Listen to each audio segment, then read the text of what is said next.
les espaces productifs. Et donc c'est dans ce chapitre-là qu'on a vu que l'économie se divise en 3 secteurs. Ah, Margot, vas-y. Le secteur primaire, Ok. secondaire et le secteur tertiaire. Primaire, secondaire et tertiaire. Alors c'est bien, mais quand on a dit ça, on n'a pas dit grand-chose. À quoi ça correspond le secteur primaire? Rosalie? Agriculture et élevage. Agriculture et élevage. Le secteur secondaire. Amélie? L'industrialisation. L'industrie. Et enfin le secteur tertiaire, Les services. les services. En gros, tout le reste. Tout ce qui ne rentre ni dans l'agriculture et l'élevage, ni dans l'industrie, ça rentre dans le tertiaire. C'est le secteur le plus vaste. Pareil, petit exercice de mémoire. De quel espace, de quelle région on avait parlé quand on a parlé de l'agriculture? Lucas? De la Bretagne. On avait parlé de la Bretagne.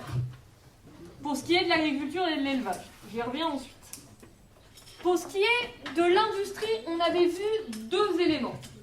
Un espace où l'industrie, elle fonctionne bien, et un espace où l'industrie, elle est en crise. Théo? En crise, c'est dans le nord. Oui. Ça s'appelait Los Angeles, mais si vous mettez juste Ah oui, voilà. le nord, ce sera suffisant pour moi. Et là où ça fonctionnait bien. Rosalie? Le sud et l'ouest. Alors, on avait vu une ville en particulier. Benjamin? C'est pas Toulouse. Toulouse. Et pour le tertiaire, on avait vu un cas. Le parc sur des Pardon? Le parc d'attractions.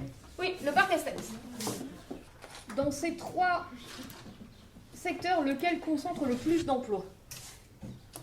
Entre le secteur primaire, le secteur secondaire et le secteur tertiaire, lequel concentre le plus d'emplois? Lucas? Tertiaire. Le secteur tertiaire. A l'inverse, lequel concentre le moins d'emplois et est en baisse depuis plusieurs années? Lucas? Primaire. Le secteur primaire. En France, on considère que 8 emplois sur 10 sont dans le secteur tertiaire. Vous prenez 10 personnes dans la rue, il y en a en moyenne 8 qui travaillent dans le secteur tertiaire. Là où l'agriculture représente moins de 7% des emplois. Pareil, ça c'est un petit peu de culture générale que vous devez avoir depuis votre 4e. L'agriculture, ça a très longtemps été le secteur qui concentrait le plus d'emplois. Donc l'agriculture, ça a été le secteur qui a longtemps concentré le plus d'emplois. À partir de la révolution industrielle, il va y avoir un double mouvement. Premièrement, la mécanisation, c'est-à-dire le développement des moissonneuses-batteuses, des tracteurs, etc., fait qu'on a besoin de moins de gens dans les exploitations, le travail devient physiquement moins dur, et on va avoir un exode rural avec des gens qui vont quitter les campagnes pour aller travailler dans les usines qui sont généralement situées à l'extérieur des villes. La baisse de main-d'œuvre dans l'agriculture, elle commence à ce moment-là, mais elle est fortement accélérée à partir des années 1960, après la Deuxième Guerre mondiale, en tout cas de manière certaine. Donc l'agriculture, ça a été un grand secteur en termes de nombre d'emplois, et il est en baisse constante. D'ailleurs, on en était arrivé à un constat particulièrement triste, c'est que il y a beaucoup d'agriculteurs qui ne s'en sortent pas financièrement. On avait parlé du prix du lait, ça vous rappelle quelque chose ? Et du fait que les grandes surfaces, elles rachètent souvent le lait à un prix vraiment très bas qui ne permet pas aux agriculteurs de se dégager une marge et un salaire.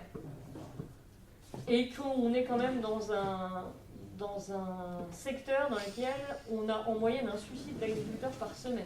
Alors ça commence à faire l'objet de quelques prises de conscience parce que s'il n'y a plus d'agriculteurs, il n'y aura plus rien à manger. Au-delà du lait, hein, c'est plein d'autres choses. Madame, Oui, Lucas. la crise, c'est le lait. Comment ? La crise, elle est dans le lait. Alors la crise, elle est dans le lait, la crise, elle est beaucoup aussi dans certaines viandes. Mais oui, on sait aujourd'hui que les agriculteurs qui font du lait, pour eux, c'est dur. Hein. Okay ? En plus, ils sont souvent à la merci du temps. Et ce qu'on disait tout à l'heure sur le réchauffement climatique, ça impacte de plein fouet l'agriculture. Vous avez peut-être suivi, on est quand même une grande région viticole, que là, les vignerons, ils ont eu une grosse gelée tardive au mois de mars et que ça a cramé un certain nombre de pieds de vigne. Si ça gèle, ça veut dire que ça ne fera pas de fleurs, ça veut dire que si ça ne fait pas de fleurs, ça ne fera pas de raisin, et si ça ne fait pas de raisin, ça ne fait pas de vin. Et si ça ne fait pas de vin, ça ne fait pas d'argent, tout à fait. Et le problème, c'est que entre les gelées tardives, la sécheresse qui fait qu'on a des raisins qui sont de moins en moins gros Et on fait moins bien du raisin avec des raisins secs, du vin avec des raisins secs, pardon. Donc on a des raisins qui sont de moins en moins gros et on a des épisodes de grêle. Ça fait plusieurs années que le secteur viticole, en particulier ici en Bourgogne, c'est un peu compliqué pour lui. Mais on s'était plutôt intéressé à la Bretagne. Alors c'est quoi la spécialité de la Bretagne? De quoi avait-on parlé, Lucas? Des cochons. La viande de porc, tout à fait. L'élevage porcin. Et on avait vu que les sols réservés à l'agriculture occupaient une place très importante en région Bretagne. Que la Bretagne, elle vend ses productions à l'intérieur du marché français, mais également elle exporte. Alors pas seulement le porc, elle exporte ses productions agricoles. En plus, quelque chose auquel vous ne pensez pas, mais qui fait partie aussi du secteur agricole, la pêche de mer. Ça fait partie du secteur agricole. Donc elle exporte ses productions, mais elle souffre de la concurrence du fait de la mondialisation avec des pays qui vendent moins cher. Du coup, elle va développer des produits haut de gamme. On va développer des produits haut de gamme, voire de l'agriculture biologique sur lesquels il y a moins de concurrence avec les produits étrangers. Alors dans les produits haut de gamme, est-ce que vous vous souvenez de l'exemple qu'on avait donné, Amélie? L'agneau de présalé. Les agneaux de présalé du Mont-Saint-Michel. Alors petit rappel, le Mont-Saint-Michel c'est au bord de la mer. Ça jusque-là, ça va. Et en fait, avec les marais, il y a certains prés qui sont régulièrement recouverts par la mer. Du coup, qu'est-ce qui se dépose sur les prés?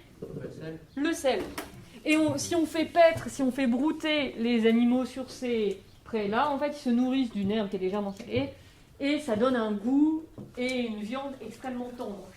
Du coup, c'est vendu plus cher parce que c'est de haute qualité, et c'est moins en concurrence, parce que quand vous faites des produits dits de luxe, même dans l'agriculture, vous êtes moins en concurrence avec les produits de base.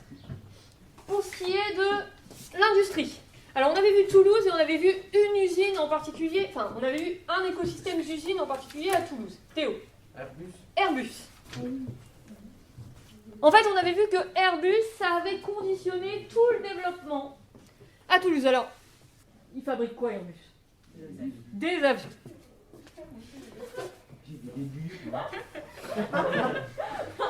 Pardon.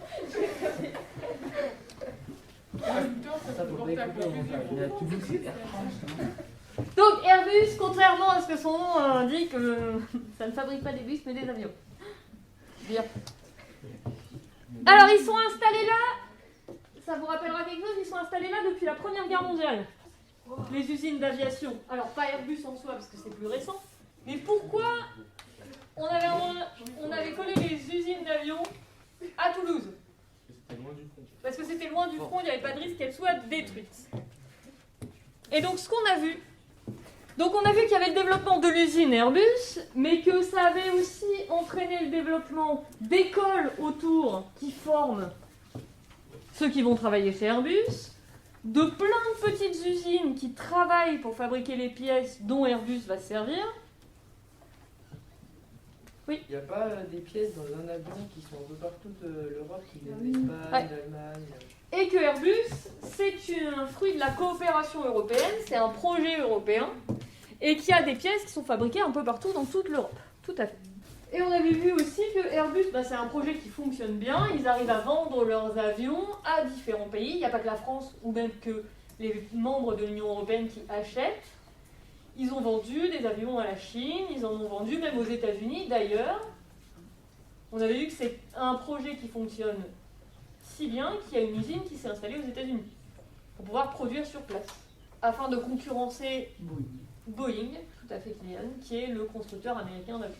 Alors on avait vu que du coup Airbus à Toulouse, ça crée et ça entretient beaucoup d'emplois. Les emplois directs, ceux qui travaillent directement chez Airbus, et les emplois indirects, c'est-à-dire des gens qui travaillent soit chez des gens qui travaillent chez Airbus, mais je vous avais dit aussi que dans les emplois indirects, il y avait par exemple les restaurants d'entreprise.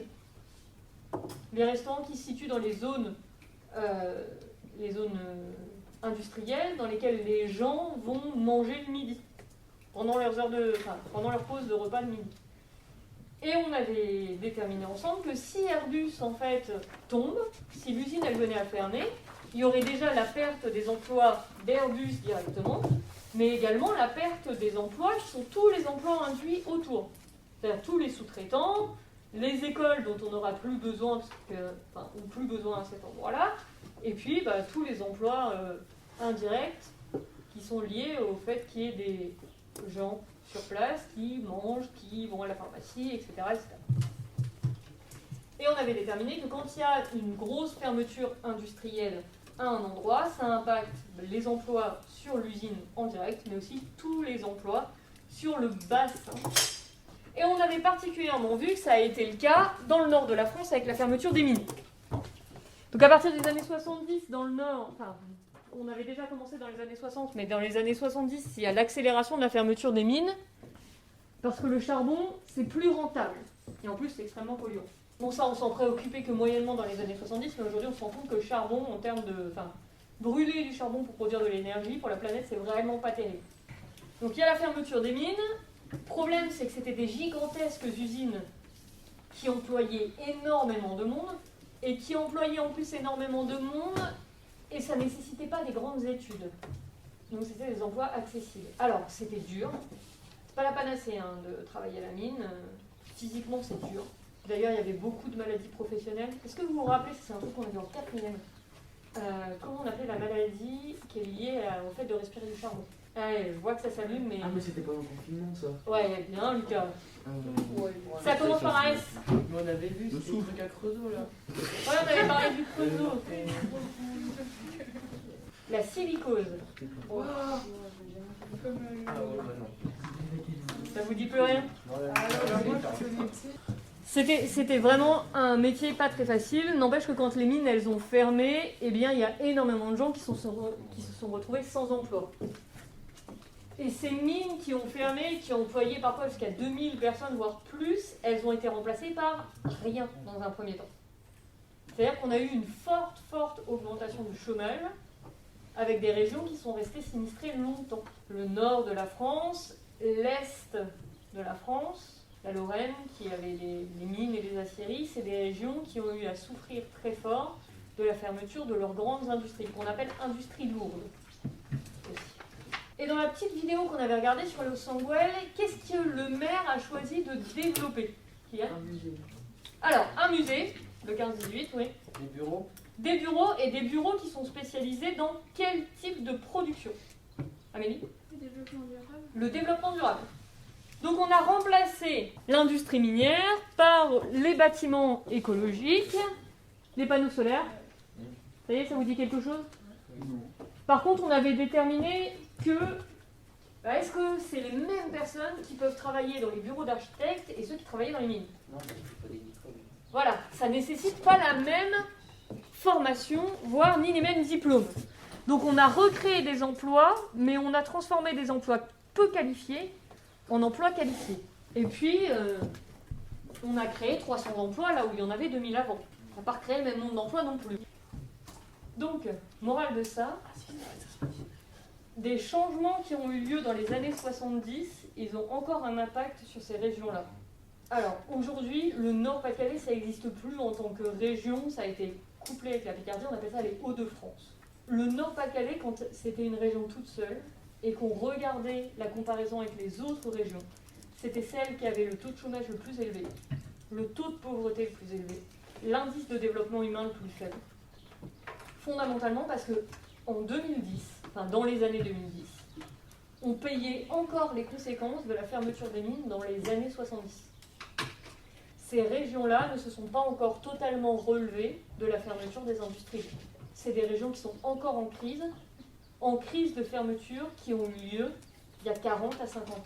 C'est long pour une région de se relever comme ça de la perte de ce qui a fait sa richesse, enfin, en tout cas qui a fait ses emplois, qui a fait vivre la région pendant un siècle. Alors pour les services, on avait vu le parc Astérix. Et je vous ai expliqué que c'était intéressant pour moi de vous faire voir le parc Astérix parce qu'ils sont partis de rien ou presque. Ils se sont installés là parce que financièrement, oui, Il n'y avait pas d'impôt à payer. il n'y avait pas d'impôt à payer. Tout à fait. On leur a fait cadeau des impôts. Ils sont installés en Picardie. Tout à fait. Sur la commune de Plailly. Et donc ce qui est intéressant quand on parle ex nihilo, quand on parle de rien, c'est que tout est à construire. On est parti d'un champ sur lequel il a fallu développer les attractions, qui sont la raison pour laquelle les gens se déplacent, mais aussi tout ce qui fait qu'on peut accueillir du public. Restaurant, toilettes, parking. Ça, c'est la base. Toilettes. Boutique. Oui. Les toilettes, ça fait venir des gens. Bah, Non, j'ai pas dit que ça. J'ai dit les attractions, les c'est ce qui services. fait venir les gens. Par contre, après, il faut développer tout ce qui permet de les accueillir correctement. Lucas, je te laisse imaginer un parc d'attractions sans sanitaire. C'est plus dur, hein. Alors, le parc Astérix, ça a un atout, c'est que ça n'est pas très loin de Paris. Non, c'était un avantage pour les touristes, parce que je sais plus pourquoi, mais il y avait un Il y aura une avantage. autoroute. Ah oui, voilà. Ils sont directement branchés sur une sortie d'autoroute. Ils sont géniaux. Je vous avais montré la carte. Et du coup, Théo, Mais l'autoroute, la sortie d'autoroute, elle passe pas par le village. Donc c'est pas avantageux pour eux. en fait, le village, il touche la taxe professionnelle, c'est-à-dire que maintenant, ils touchent de l'argent sur le fait que le parc soit présent sur leur territoire, mais les gens ne s'arrêtent pas ou ne vont pas visiter le petit village de Plailly, parce que de toute façon, s'ils passent par l'autoroute, ils ne traversent absolument pas le village. Ah, j'ai zappé. Des hôtels aussi, ils ont développé. En plus des restaurants pour les gens qui veulent passer 2 jours. Donc, leur objectif, c'est de faire vivre leur parc. Donc, il y a ce qu'on appelle de la recherche et développement. On crée des nouvelles attractions régulièrement pour faire revenir les gens qui sont déjà venus pour susciter leur intérêt. On développe des campagnes de publicité pour donner envie aux gens de venir. Bref, tout est fait pour essayer de faire en sorte que ça fonctionne. Alors le problème, entre guillemets, du parc d'essai, c'est qu'il est coincé dans une région où il est très proche d'un autre parc qui lui fait énormément concurrence. Disneyland. Voilà, Disneyland Paris. Alors, la différence étant qu'un billet 2 jours pour Disneyland Paris, maintenant c'est au-dessus de 90 €. Un billet une journée, pardon. Là où un billet pour le parc Astérix, c'est entre 45 et 50 €. Vous êtes sur du moitié moins cher. Alors, c'est pas cher, on va peut-être garder raison. Vous voulez un truc triste? Quand j'étais petit, c'était 17 € l'entrée au parc Astérix. Maintenant, c'est 50. mon gars. Si elle est tous les jours. Je sais pas. Tout ça pour vous dire que le prix des parcs, ça a quand même fortement augmenté. Et que c'est un loisir. Enfin, alors, tout seul, 50 €, bon, vous pouvez vous dire, d'accord. Mais quand vous avez 2 adultes et 3 lardons à trimballer, ça vous fait cher le week-end. Hein. Au-delà de ça, tout le monde ne vit pas une demi-heure du parc Astérix. Vous devez rajouter à ça l'essence et le péage. Ça vous fait facilement un petit week-end à 300-400 €. Enfin, une journée, pardon, même pas un week-end, parce que là, je n'ai pas compté l'hôtel. Et avec ça, vous n'avez pas mangé. C'est pas accessible comme loisir. Hein. Ça reste vraiment assez cher. Les espaces de tourisme et les espaces de loisirs, ils ont été développés. Alors, le parc Astérix ne dispose pas d'aménités naturelles. Ils avaient juste besoin d'un endroit où il y avait vaguement des arbres et que ce soit plat pour faire les attractions. Par contre, on a des lieux qui ont développé du tourisme et qui ont profité de dispositions naturelles qui étaient déjà présentes. Il y a certains espaces du territoire français qui se sont particulièrement tournés vers le tourisme. C'est le cas de la Côte d'Azur, qui a profité du fait qu'il y avait déjà la mer. On ne l'a pas installée là exprès pour le tourisme. Hein. Elle était déjà là avant. Non, parce que c'est quelque chose que j'ai lu dans une copie de brevet il y a quelques années, donc je préfère vous préciser. Hein. Qu'en général, le tourisme se développe à côté d'aménités naturelles qui sont préexistantes. On ne les a pas créées. Les parcs d'attractions, c'est un cas à part. Les parcs d'attractions, c'est on est parti de rien et on a tout créé. Pareil pour les musées, en fait. Le développement des musées à Paris ou des monuments à Paris, enfin de l'exploitation des monuments, c'est parce que les monuments étaient déjà là et qu'on a décidé de les faire visiter. On n'a pas construit la cathédrale Notre-Dame de Paris exprès pour faire visiter. Elle existait déjà avant. À la base, c'est une église, on y va à la messe. Aujourd'hui, il y a plus de touristes que de gens qui vont à la messe. À Notre-Dame de Paris. Il y a un certain nombre de... Enfin, ça reste une grosse cathédrale dans une grosse ville, elle reste quand même assez fréquentée. En comparaison de nos églises de village où il n'y a plus personne le dimanche. Oui, parce qu'il y a une déchristianisation progressive de la société. Alors, dans les services, il y a également tout ce qui relève de l'éducation, de la santé, la protection, le commerce.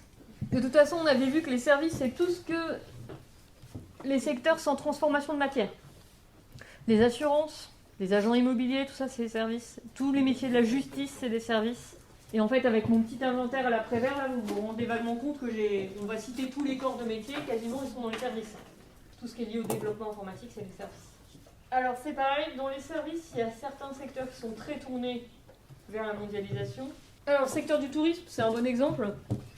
Essentiellement parce qu'en dehors des périodes de Covid, la France est le pays le plus visité au monde. Plus de 69 millions.